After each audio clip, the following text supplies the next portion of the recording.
হায় ভগবান! পাগলের মতো ছুটে বের হয়ে গেছে। নিতু সত্যি কথাই বলেছে। বলি হওয়ার সমান। আর হ্যাঁ, টিপসই যেন দিতে ভুলো না আবার, ঠিক আছে? সবাই দল বেঁধে চলে এলে কি হচ্ছে শুনি? হ্যাঁ, আবার ভুল হয়ে গেছে, আমি দোষ করেছি। যদি তাই হবে তো মোড়ল সাহেব লুকিয়ে টাকা নিতে যাবে কেন? না না, তা হয়তো জানতে পারিনি। সূর্যদেবের উদ্দেশ্যে একটা যজ্ঞ করতে পারি। মোড়ল সাহেবকে টাকা দিয়েছিল। মোড়ল সাহেবকে টাকা দিয়েছে? মোড়ল সাহেবের বিরুদ্ধে ওই শ্যাম লেগে আছে। সবাই মার এই শয়তান মোড়লকে। আমাকে বাঁচাও শ্যাম, আমাকে সেনার হাতে ধরিয়ে দেও না।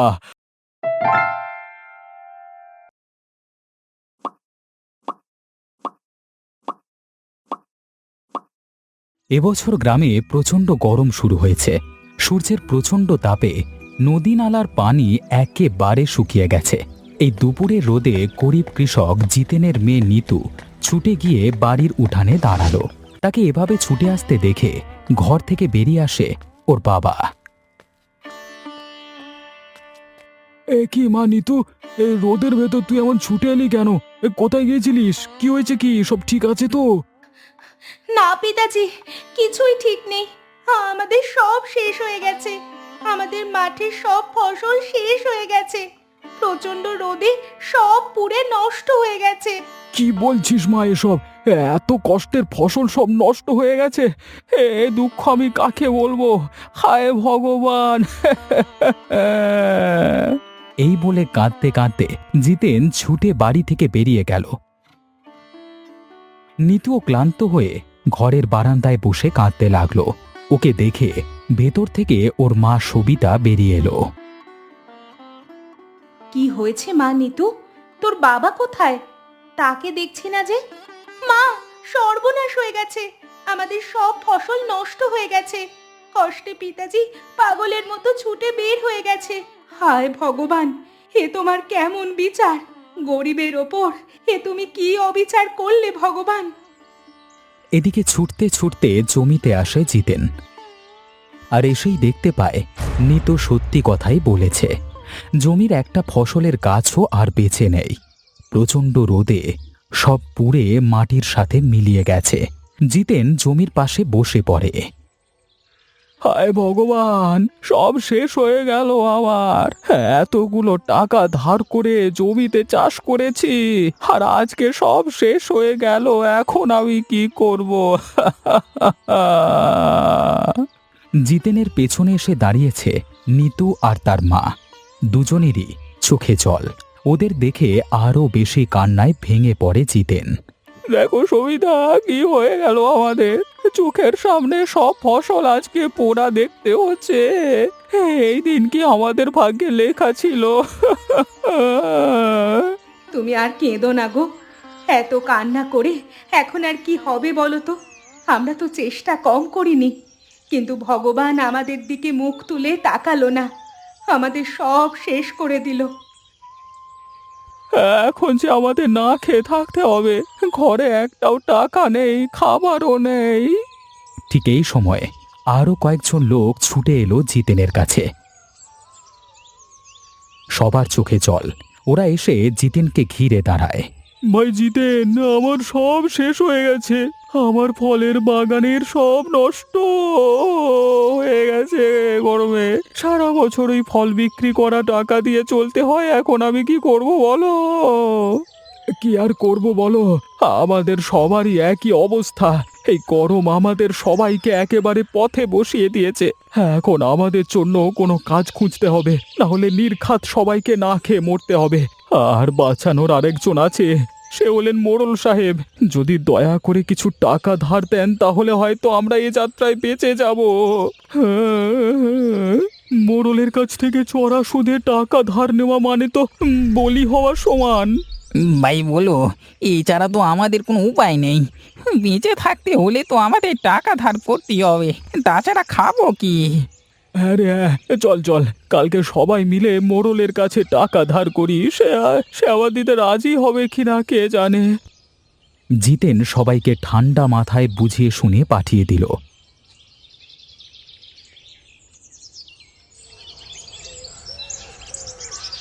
পরদিন সকালে গ্রামের মোড়ল তার সহকারী রমেশের সাথে হিসেব নিয়ে বসেছে।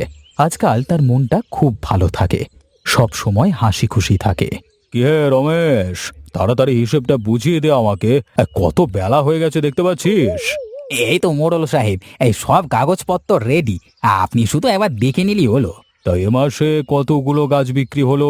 এই মাসের শুরুতে 23টা, শেষে 57টা, তাহলে মোট হয় ওই 80টা গাছ।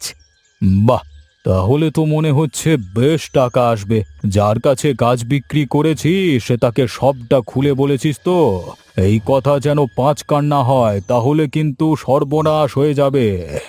কি যে বলেন না মোড়ল সাহেব, আমি এত বছর ধরে আপনার সাথে কাজ করছি আর এইটুকু বুঝবো না? আমি ওই লোককে সবটা বুঝিয়ে বলে দিয়েছি, এ কথা কেউ জানতে পারবে না। বেশ, তা টাকা পয়সা কি দিয়েছে কিছু? না না মোড়ল সাহেব, আপনি নিজেই তো বলেছেন যে টাকা পয়সার ব্যাপারটা আপনি দেখবেন, আমি শুধু হিসেবটা রাখবো। হ্যাঁ, আমি তো তোকে বলেছিলাম। তা লোকটাকে আমার সাথে দেখা করতে বলেছিস তো? হ্যাঁ মোড়ল সাহেব, গ্রামের শেষে যে বন আছে সেটার একদম শেষ প্রান্তে ওই লোক আজকে সন্ধ্যায় দাঁড়িয়ে থাকবে। আপনি সেখানে গেলেই তার দেখা পাবেন। ঠিক আছে, তুই তাহলে হিসেবটা ঠিকঠাক করে রাখ। আমি বিকেলে হিসেব নিয়ে ওর সাথে দেখা করে টাকাটা নিয়ে আসবো। হ্যাঁ। মোড়লের কথা শেষ হতে না হতেই বাইরে থেকে জিতেনের গলার আওয়াজ শোনা গেল। জিতেন সহ আরও গ্রামের কয়েকজন এসেছে মোড়লের কাছে টাকা ধার নেবার জন্য। মোড়ল মশাই বাড়িতে আছেন নাকি? একটু বাইরে আসবেন। এই অসময় আবার কে এলো রে বাবা? খেয়ে দেয়ে কোনো কাজ নাই নাকি গ্রামের লোকের? মোড়ল মশাই, যা গরম পড়েছে তাতে আমাদের সবার ফসল রোদে পুড়ে ছাই হয়ে গেছে। কারো ঘরে চুলো জ্বলছে না কয়েকদিন। তাই বলছিলাম কি, যদি যদি কয়েকদিনের জন্য টাকা ধার দিতেন আমাদেরকে, তাহলে বউ ছেলে নিয়ে দুটো ডাল ভাত খেয়ে বেঁচে থাকতে পারতাম। তোমাদের যখন এত সমস্যা, তাহলে তো এই বিপদের সময় আমাকে এগিয়ে আসতে হয়। আচ্ছা ঠিক আছে, টাকা আমি দেবো, কিন্তু হাজারে দিনে ক টাকা করে মনে আছে তো তোমাদের?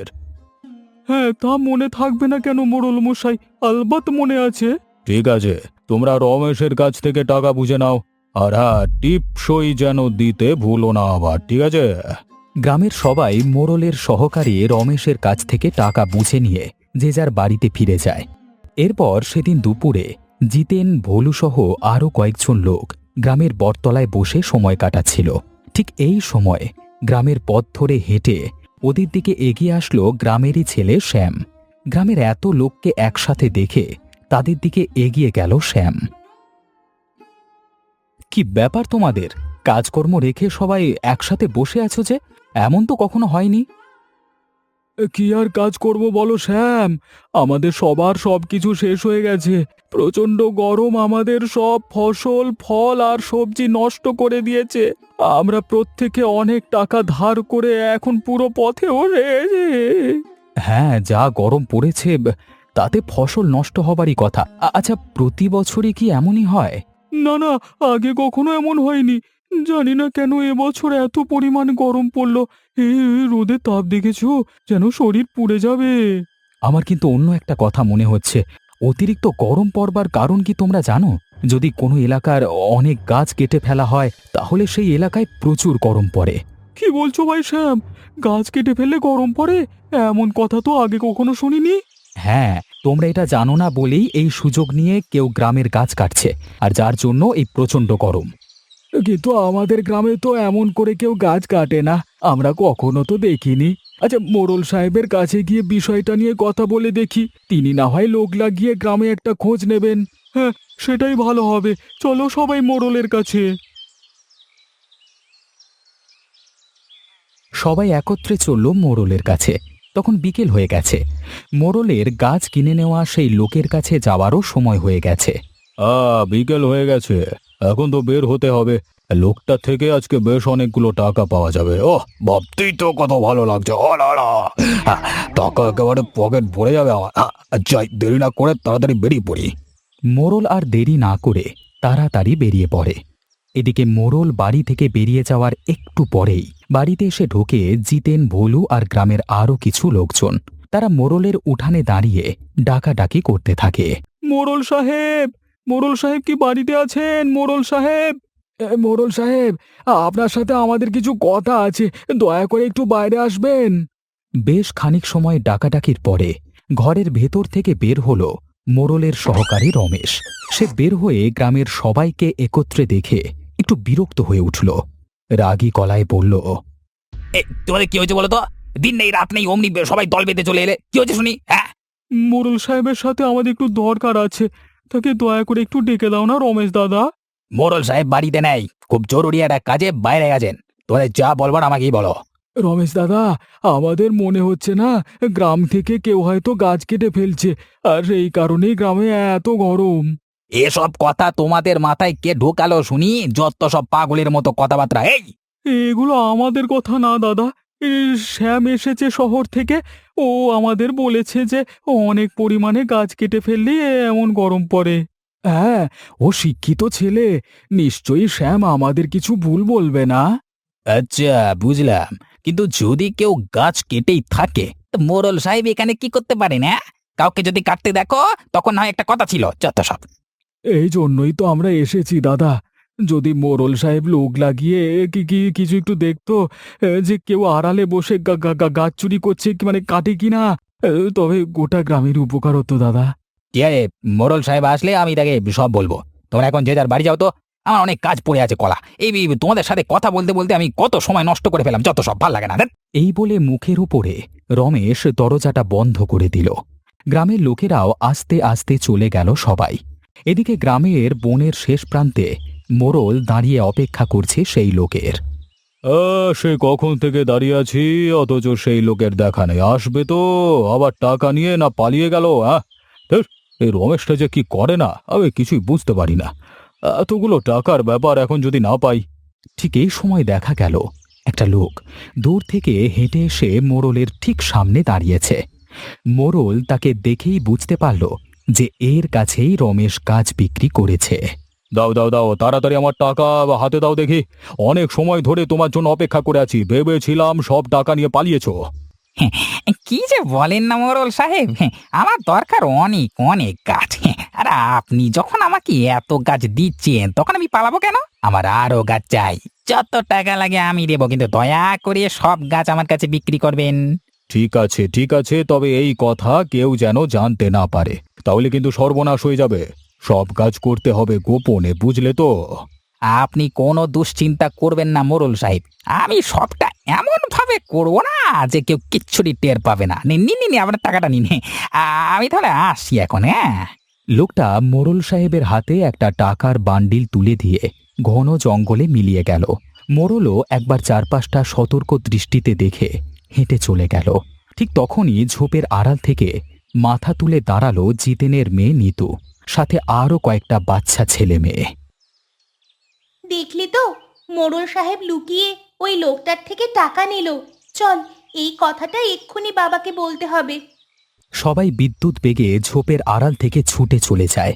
এদিকে গ্রামের লোকেদের নিয়ে জিতেন আর ভোলু বাড়ির দিকে যাচ্ছে।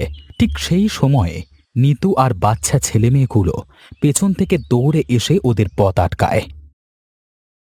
কি তোরা এই সময় কোত্থেকে ছুটে এলি? বাবা, আমরা জঙ্গলের ভেতরে খেলতে গিয়েছিলাম, আর তখন দেখলাম মোড়ল সাহেব একটা অপরিচিত লোকের থেকে অনেকগুলো টাকা নিয়েছে। অপরিচিত লোকের থেকে আমাদের মোড়ল সাহেব টাকা নিয়েছে? তোমরা ঠিক দেখেছো তো? আমরা একদম ঠিক দেখেছি। মোড়ল সাহেব অনেক ভয় ভয়ে টাকাগুলো নিয়ে বন থেকে বেরিয়ে গেল। আচ্ছা, মোড়ল সাহেব তো যে কারোর কাছে টাকা পেতেই পারে, হয়তো সেটাই নিয়েছে। আমার মনে হয় না এটা তেমন বড় কোনো কিছু। আমার কিন্তু এমনটা মনে হয় না জিতেন। যদি তাই হবে তো মোড়ল সাহেব লুকিয়ে টাকা নিতে যাবে কেন? জঙ্গলের ভেতরে যাওয়ার কি দরকার? বাড়িতে ওই লোককে ডেকে নিলেই তো পারতেন।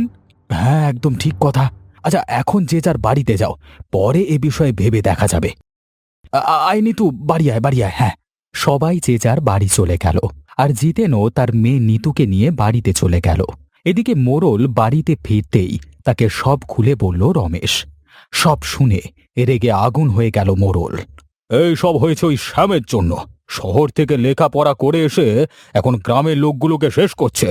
এখন দেখছি সবার আগে ওই শ্যামের একটা ব্যবস্থা করতে হবে মোড়ল সাহেব, না হলে যে কোনো সময় আমাদের কাজ সারা গ্রামের সামনে ধরা পড়ে যেতে পারে। আচ্ছা, ওরা তো এটা জানতে পারেনি যে এই গাছগুলো আমি কেটে আড়ালে বিক্রি করে দিচ্ছি। না না, তা হয়তো জানতে পারিনি, কিন্তু কতদিন আর অজানা থাকবে বলুন। ওই শ্যামের উপরে আমার বড় ভয় হয়, ছেলেটা মহা বুদ্ধিমান। ওর ব্যবস্থা কালকে আমি করব। যে শহর থেকে এসেছে ওকে সেই শহরই পাঠিয়ে দিতে হবে, তা না হলে আমাদের সব কাজ বন্ধ হয়ে যাবে। পরদিন খুব সকালে মোড়ল জিতেনের বাড়িতে যায়। বাড়িতে গিয়ে দেখতে পায় জিতেন আর ভোলু কিছু একটা আলোচনা করছে। মোড়লকে দেখে ওরা এগিয়ে আসে। এই মোড়ল সাহেব, আপনি এত সকালে আমার বাড়িতে? শুনলাম কালকে নাকি তোমরা আমার বাড়িতে গিয়েছিলে। আমি তো তখন বাড়িতে ছিলাম না, তাই তোমাদের সাথে দেখা করতে চলে এলাম। হ্যাঁ মোড়ল সাহেব, আমরা গিয়েছিলাম। আসলে সবটা তো দেখতেই পাচ্ছেন, এবছর যা গরম কি আর বলবো বলুন। আর এসবই হচ্ছে গাছ কাটবার জন্য। কেউ একজন আছে যে আমাদের গ্রামের গাছ কেটে ফেলেছে, তাকে ধরতে পারলেই সব সমস্যার সমাধান হয়ে যেত। তোমাদেরকে আমার আর কিছুই বলবার নেই। ওই শহর থেকে আসা বাচ্চা ছেলেটা যা বলল তাই তোমরা বিশ্বাস করে নিলে। গাছ কাটলেই গরম বাড়ে, এমন আজগুবি কথা কি আগে কোনোদিন শুনেছ? কিন্তু মোড়ল সাহেব, শ্যাম তো শিক্ষিত ছেলে, জেনে শুনে ও নিশ্চয়ই আমাদের ভুল বলবে না। তোমাদের সবাইকে বোকা বানিয়েছে। শোনো, আমি তোমাদের একটা পরামর্শ দিই। গরম বেশি হওয়ার কারণ হলো সূর্য, তাই আমরা যদি সূর্যদেবের উদ্দেশ্যে একটা যজ্ঞ করতে পারি তাহলে অবশ্যই গরম কমবে। হ্যাঁ, আমিও আগে এই যজ্ঞ করবার কথা শুনেছিলাম। আপনি যখন ভালো মনে করেছেন তখন এইটা না হয় শুরু করুন। হ্যাঁ, আমরা গোটা গ্রামবাসীকে খবরটা জানিয়ে দিই। কিন্তু এই যজ্ঞে তো অনেক খরচ, অনেক উপকরণ কিনতে হয়। আমার হাতে যে এখন তেমন কোনো টাকা নেই। বুঝতেই তো পারছো, এতগুলো টাকা তোমাদের ধার দিলাম, আর এদিকে তোমাদের ফসলগুলো পুড়ে গেল। এই মুহূর্তে যজ্ঞ করবার এত টাকা কোথায় পাবে বলো তো? তাহলে উপায়? যজ্ঞ না করা হলে তো সূর্যদেব আমাদের উপর থেকে তাপ সরিয়ে নেবেন না, আমাদের আরও কষ্ট পেতে হবে। উপায় একটা আছে। তোমরা যদি গ্রামের সবাইকে বলে রাজি করিয়ে সবার থেকে কিছু কিছু টাকা আদায় করতে পারো তাহলে যজ্ঞটা করা যায়। মোড়ল সাহেব, কিছু মনে করবেন না। আমার মেয়ে গতদিন বিকেলে আপনাকে একটা লোকের কাছ থেকে অনেক টাকা নিতে দেখেছে, আর আপনি বলছেন টাকা নেই। হায় ভগবান, যাদের জন্য এত কিছু করি তারা নাকি আমাকে সন্দেহ করে।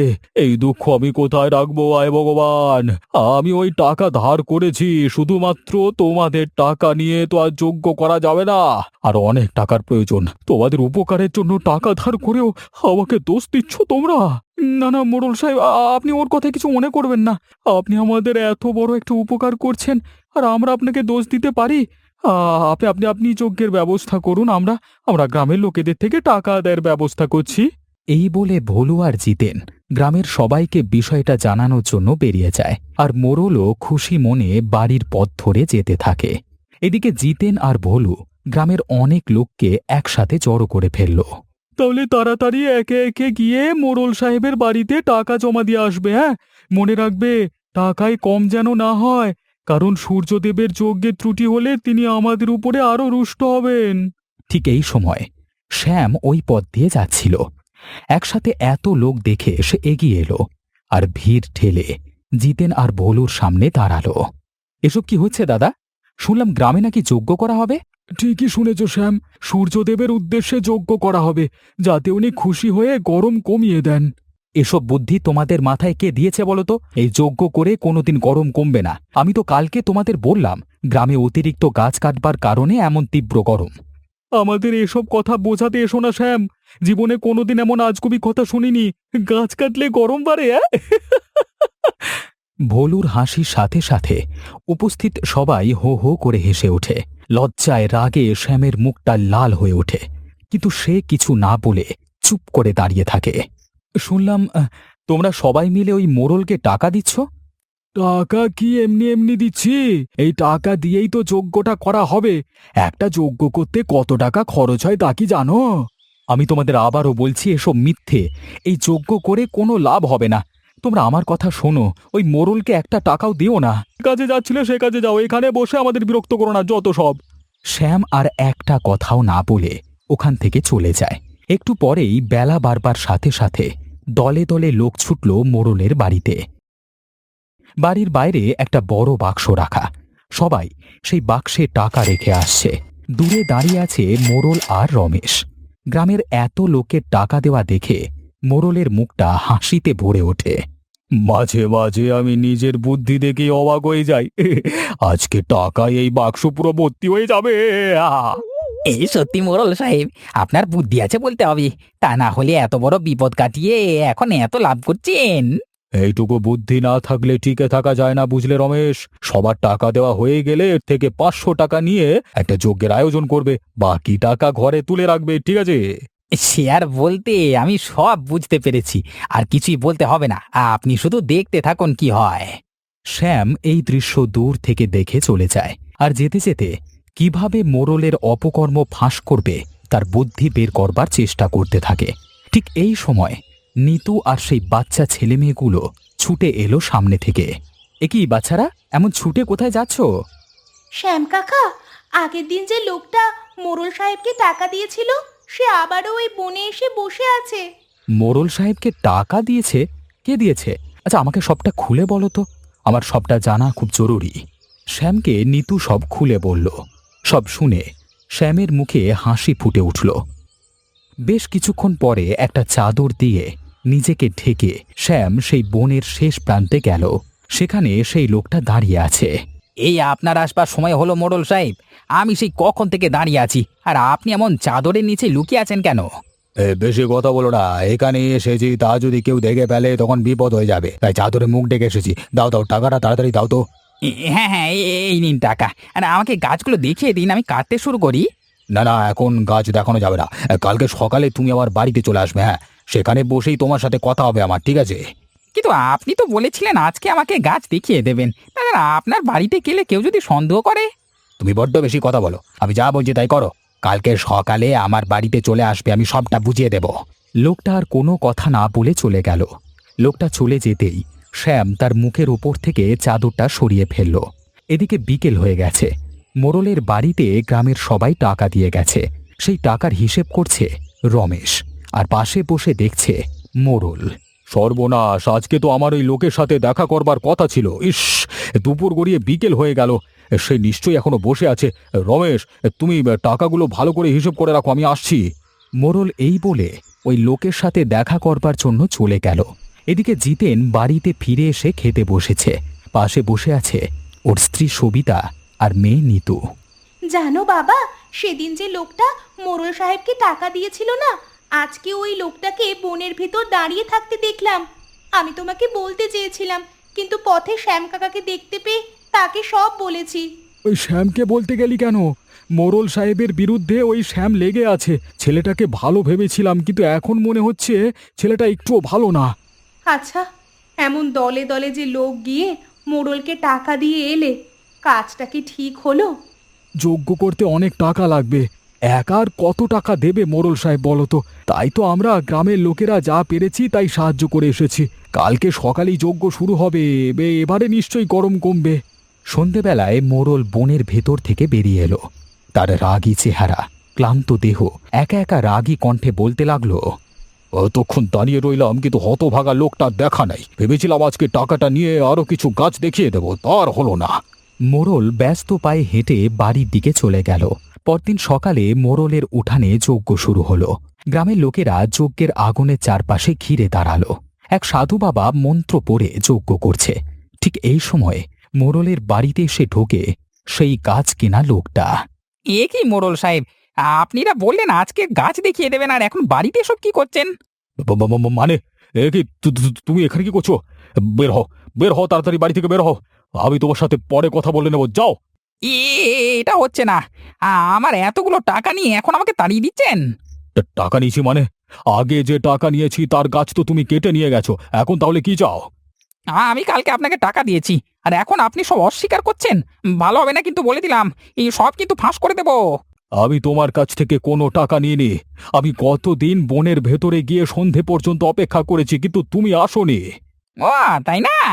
শুনুন আপনারা সবাই, এই লোভী মোড়ল সবার থেকে লুকিয়ে গ্রামের বনের গাছ আমার কাছে বিক্রি করে দেয়। গতকালকেই মোড়ল আমার থেকে অনেক টাকা নিয়েছে, আর এখন সে আপনাদের ভয়ে আমাকে তাড়িয়ে দিচ্ছে, দেখুন সবাই। লোকটার কথা শুনে সবাই রীতিমতো অবাক হয়ে গেল। মোড়লও ভীষণ ভয় পেয়ে গেল। ঠিক সেই সময় ভিড়ের ভেতর থেকে বেরিয়ে এলো শ্যাম, আর সবাইকে উদ্দেশ্য করে বলল, শুধু তাই না, মোড়ল সাহেব আপনাদের মিথ্যে যজ্ঞের নাটক বুঝিয়ে অনেক টাকা হাতিয়ে নিয়েছে। এত টাকা নিয়েও শুধু অল্প কিছু টাকা খরচ করে এই যজ্ঞের আয়োজন করেছে, তাই না রমেশ? হ্যাঁ, আর ভুল হয়ে গেছে শ্যাম ভাই, আমি একা কিছু করিনি। আমাকে মোড়ল সাহেব বলেছেন যেমন আমি তেমন করেছি। আমাদের সাথে এত বড় প্রতারণা! এই মোড়লকে আমরা ছাড়বো না। সবাই মার এই শয়তান মোড়লকে। বলতে না বলতেই সবাই মোড়লের উপরে ঝাঁপিয়ে পড়ল আর তাকে মেরে অবস্থা খারাপ করে দিল। মোড়ল কাঁদতে কাঁদতে কোনো মতে বলল, আমার ভুল হয়ে গেছে, আমি দোষ করেছি। আমি স্বীকার করছি যে আমি তোমাদের না জানিয়ে গ্রামের গাছ বিক্রি করে দিয়েছি, ভুল হয়ে গেছে। এই মোড়লকে রাজার সেনা এনে ধরিয়ে দেওয়া হোক। কথাটা শোনবার সাথে সাথে মোড়ল ছুটে গিয়ে শ্যামের পা জড়িয়ে ধরে কাঁদতে থাকে। আমাকে বাঁচাও শ্যাম, আমাকে সেনার হাতে ধরিয়ে দেও না। আমি সব টাকা ফেরত দিয়ে দেব, গাছ বিক্রির টাকা দিয়ে আবার নতুন করে গাছ লাগাবো। শুনুন সবাই, মোড়ল সাহেব নিজের দোষ স্বীকার করেছেন, তাকে আপনারা একটা সুযোগ দিতেই পারেন। আশা করি তিনি আর এমনটা করবেন না। সবাই শ্যামের কথায় রাজি হয়ে গেল। মোড়লও স্বস্তির নিঃশ্বাস ফেলল। কিন্তু গাছ কেনা সেই লোকটা বলল, কিন্তু আমার কি হবে? আমি এতগুলো টাকা আপনাকে দিলাম, সব টাকা কি আমার ক্ষতি হয়ে যাবে? আমি তো তোমার থেকে কোনো টাকা নিইনি ভাই, আমাকে বিশ্বাস করো, আমি সত্যি বলছি। আমি বলছি, গতদিন চাদরে মুখ ঢেকে আমি ওনার থেকে টাকা নিয়েছিলাম। এই নিন আপনার সব টাকা, আমি ফেরত দিয়ে দিলাম। আপনি এখন আসতে পারেন।